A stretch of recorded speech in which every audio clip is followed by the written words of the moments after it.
Welcome back for day 23 of my 31 Days of Halloween series. I don't know about you, but when I was little, I wanted to be a dwarf.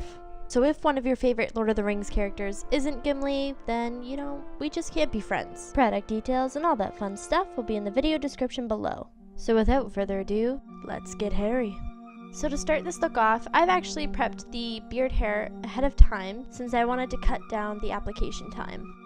So I bought my Crepe Hair off of Amazon, and when you first get it, it's going to be all bundled up with a string, and when you undo the string, it's going to be pretty crimpy. So to get out those crimps, you're going to use the steam from a kettle. You're just going to wait till the water boils, and then you're going to twist the hair over top until it straightens itself. And what you're going to want to do is pull lightly on the end to get strands of hair. Once you get a lot of these, you're going to want to essentially shuck your hair. So you're going to hold on to one end and you're going to pull lightly with the other, and you want to keep doing this so that your hair blends seamlessly together. Now since I had so much beard hair to apply, I probably didn't blend as much as I should have, so if I was wearing this out to a convention or something, I would take the time to do so. So once you grab some reference photos, I'm just going to take a cosmetic sponge and rip at the end. I'm doing this now so I don't forget to later. Similar to the evil witch look we did a few days back, you're going to want to create some bags under your eyes. So I'm just taking some eyeshadow and creating that illusion. I'm also deepening my socket with some eyeshadow before applying the highlights from my bags. To create those highlights, I'm just taking some concealer on a flat, small paintbrush and blending the edges out with my finger.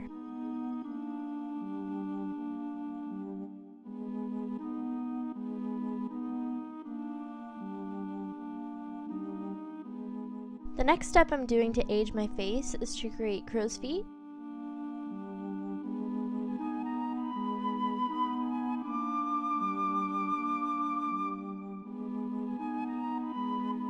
As for the nose, I'm going to want to contour it to make it appear more wide and more man-like.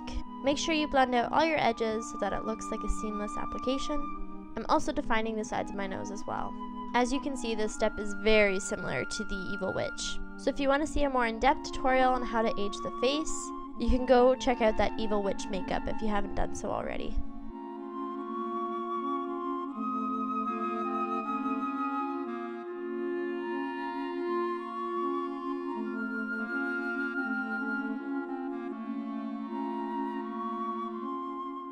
Now going back to the sunken brow bone, I'm creating a shadow in between my brows to make it appear like my face has sagged. Maybe I've scowled one too many times, how dwarves do. So to make this feature very prominent, you're going to want to highlight right to the edge of that contour, as well as create a couple more expression lines.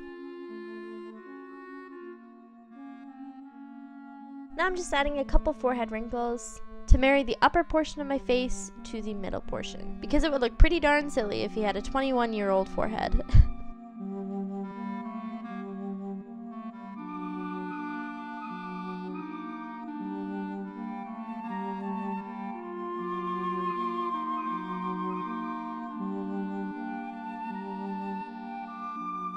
Now the more I stared at my face, the more I realized that I was just missing something. So I decided to give Gimli a couple battle wounds.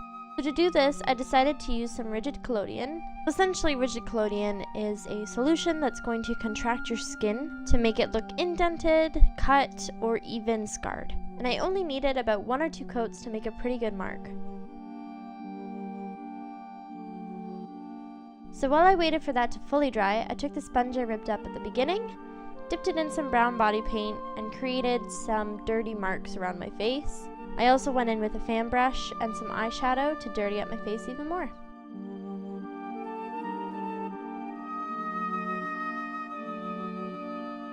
To color the 2 cuts, I used some alcohol activated paints. I started with a lighter color to do just a general wash, and then I slowly built up the color to create even more depth.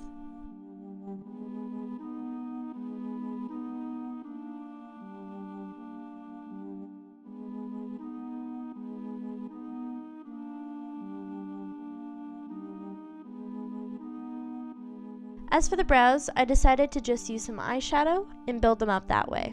To get an even more precise application, you can wet your brush. This way, the application will become a lot more precise and way easier to work with.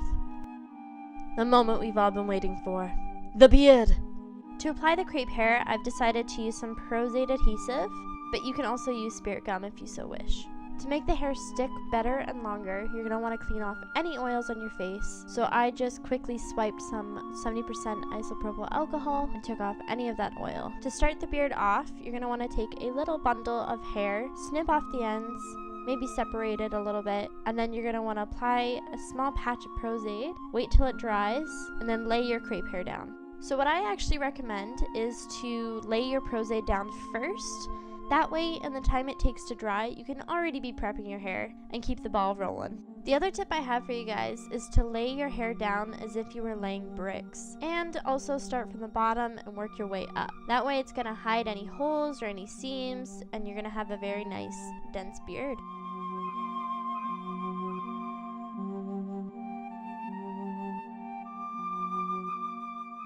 Now, as you get up closer to the mouth, you may want to take smaller bundles of hair. Since the mouth is so mobile, it's probably going to feel a lot better if you do this.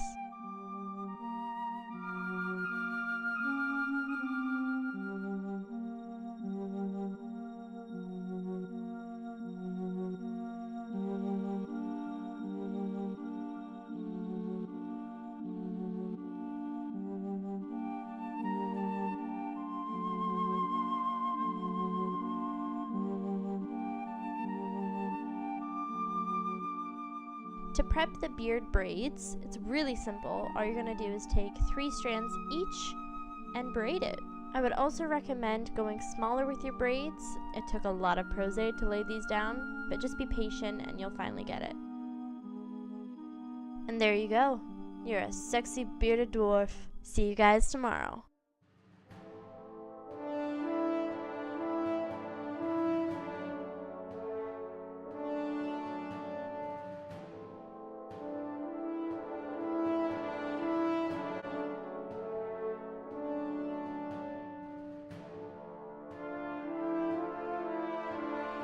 And my axe